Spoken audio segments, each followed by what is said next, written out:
સ્વાગત છે આપણું નેશન પ્લસ ન્યૂઝમાં। હું છું આપની સાથે હેતુ બોલ। પ્રતિવર્ષની જેમ આ વર્ષે પણ વડોદરા શહેરના દાંડિયા બજાર વિસ્તારમાં આશીર્વાદ ગણપતિની સ્થાપના કરવામાં આવી છે। આ ગણપતિની ખાસ વાત એ છે કે તેને સૌથી વધુ શ્રીમંત ગણપતિ માનવામાં આવે છે। તેના કારણે ના ફક્ત વડોદરાવાસીઓ પણ ગુજરાતભરમાંથી અને વિદેશમાંથી પણ લોકો આ ગણપતિના દર્શન કરવા માટે ઉમટી પડે છે। શહેરના દાંડિયા બજાર વિસ્તારમાં શ્રીમંત એસવીપીસી ટ્રસ્ટ દ્વારા દર વર્ષની જેમ આ વર્ષે પણ શ્રી ગણેશજીની સ્થાપના કરવામાં આવી છે। માનવામાં આવે છે કે આશ્રયજી મહારાજ દરેક ભક્તોની અને ખાસ કરીને નિસંતાન દંપતીઓની મનોકામનાઓ પૂર્ણ કરી તેમને આશીર્વાદ આપે છે। તેથી જ આ ગણપતિને આશીર્વાદ ગણપતિ કહેવામાં આવે છે। શહેરના સૌથી શ્રીમંત ગણપતિ તરીકે જાણીતા આશીર્વાદ ગણપતિ પંડાલમાં ટ્રસ્ટ દ્વારા આગામી 10 દિવસ દરમિયાન 56 ભોગ, નૃત્ય મહોત્સવ સહિત વિવિધ ધાર્મિક કાર્યક્રમોનું આયોજન કરવામાં આવશે। આશીર્વાદ ગણપતિના આશીર્વાદ લેવા રાજકીય આગેવાનો સહિત મોટી સંખ્યામાં ભક્તો ઉમટે છે। એટલું જ નહીં પરંતુ આ ગણપતિના દર્શન કરવા માટે મોટા સેલિબ્રિટી પણ ભગવાન ગણેશજીના દરબારમાં શીશ ઝુકાવે છે।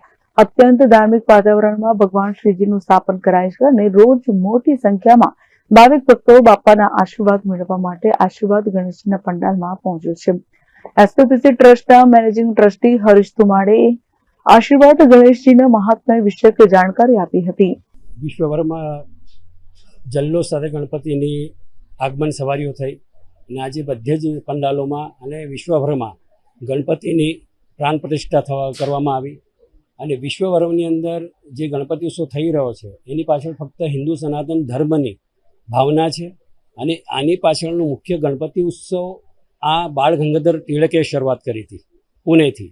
એનું પાછળનો એમનો બહુ જ સરસ અભ્યાસ હતો કે અંગ્રેજો સામે જો તમારે સંગઠન ન કરશો તો આપણું કશું થવાનું નથી। એટલે બાળ ગંગાધર તિલકને આની અંદર બહુ જ મોટી ભૂમિકા છે। ગણપતિ ઉત્સવનો શુભારંભ થયો અને આજે એ વિશ્વમાં આરએસએસના રૂપમાં આજે કાર્યરત છે। આશીર્વાદ ગણપતિ શ્રીમંત એસવીપીસી ટ્રસ્ટ દાંડિયા બજારથી સ્થાપિત જે ગણપતિ ઉત્સવ ગણપતિ છે એ ભક્તો દ્વારા જ આશીર્વાદ ગણપતિનું નામ આપવામાં આવ્યું છે। જેમની શ્રી ચરણોમાં મનોકામના પૂરી થઈ છે એ વર્ષ દરમિયાન પણ મંગળવારે અને બુધવારે ગણપતિના દર્શન કરવા અહીં આવતા હોય છે અને જેની પણ ખાસ કરીને સંતાનહીન માટે તો આ ગણપતિ સચોટ છે અને જેમની પણ મનોકામના પૂરી થઈ છે એ ભક્તો સહપરિવાર અહીં આવતા હોય છે અને ગણપતિ ઉત્સવ એ રીતે આજે ગણપતિ સોનાના સિંહાસન પર બિરાજે છે।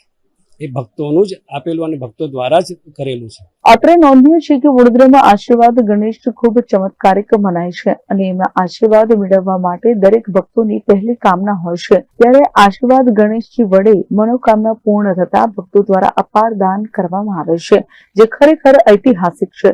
ટ્રસ્ટ દ્વારા પણ ભક્તોને દર્શનથી માંડીને પ્રસાદી મેળવવામાં કોઈ પણ પ્રકારની અડચણ ન પડે તે માટેનું સુચારું આયોજન ગોઠવવામાં આવે છે। વિઘ્નહર્તા દેવ ગણેશજી એટલે ગણેશ ચતુર્થી અને ગણેશ ઉત્સવ તો સૌ પ્રથમ ગણેશ ઉત્સવની સમગ્ર વિશ્વના જે ભક્તો છે તેને ઘણી શુભકામનાઓ સાથે આશીર્વાદ ગણેશ પણ પોતાના આનંદમ ધામમાંથી આ ભૂમિ પર જે વિઘ્ન આવવાના છે એને દૂર કરવા માટે જ્યારે ભૂતલ પર પધાર્યા છે ત્યારે વડોદરા ખાતે પણ શ્રીમંત એસવીપીસી ટ્રસ્ટમાં શ્રી આશીર્વાદ ગણેશ ભગવાનનું અહીંયા સ્થાપન કરવામાં આવ્યું। પૂજા વિધિ સહિત એમનામાં પ્રાણ પ્રતિષ્ઠા કરવામાં આવી અને આપ જોઈ શકો છો ઠાઠથી ભગવાન શ્રી ગણેશ એ બિરાજમાન થયા છે। ત્યારે માત્ર વડોદરા નહીં પણ સમગ્ર વિશ્વ આજે ગણેશમય બન્યું છે। ત્યારે વડોદરામાં શ્રીમંત એસવીપીસી ટ્રસ્ટ છેલ્લા 45 વર્ષથી અવિરત આ સેવા કરી રહી છે જ્યાં મંગળાથી લઈને શયન સુધીની બધી જ સેવા હોય, સામાજિક સેવાઓ હોય, સાથે સંગીત અને નૃત્યનો પણ અહીંયા સુભગ સમન્વય થાય છે। ત્યારે આજથી શરૂ થતા 11 દિવસ આપણે સૌ ભક્તો ગણેશમય બનીશું અને એ ગણેશ ઉત્સવ ઉજવતા એક તો સ્વચ્છતાનું આપણે ધ્યાન આપીએ, સાથે આપણી જે એકતા છે, ભાઈચારો છે અને જે આશ્રયથી આ ગણેશ ઉત્સવ આ પ્રસ્તુત કરવામાં આવ્યું એને આપણે સાર્થક કરીએ આજના સમયમાં।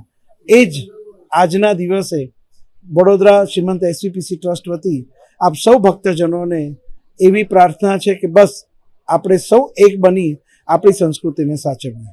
Report nation plus news Vadodara. સમાચારોના સતત અપડેટ મેળવવા માટે અમારી નેશન પ્લસ ન્યૂઝની યુટ્યુબ ચેનલને સબસ્ક્રાઇબ કરો, બેલ આઇકન દબાવો અને જોડાયેલા રહો ફેસબુક, ઇન્સ્ટાગ્રામ અને ટ્વિટર પર.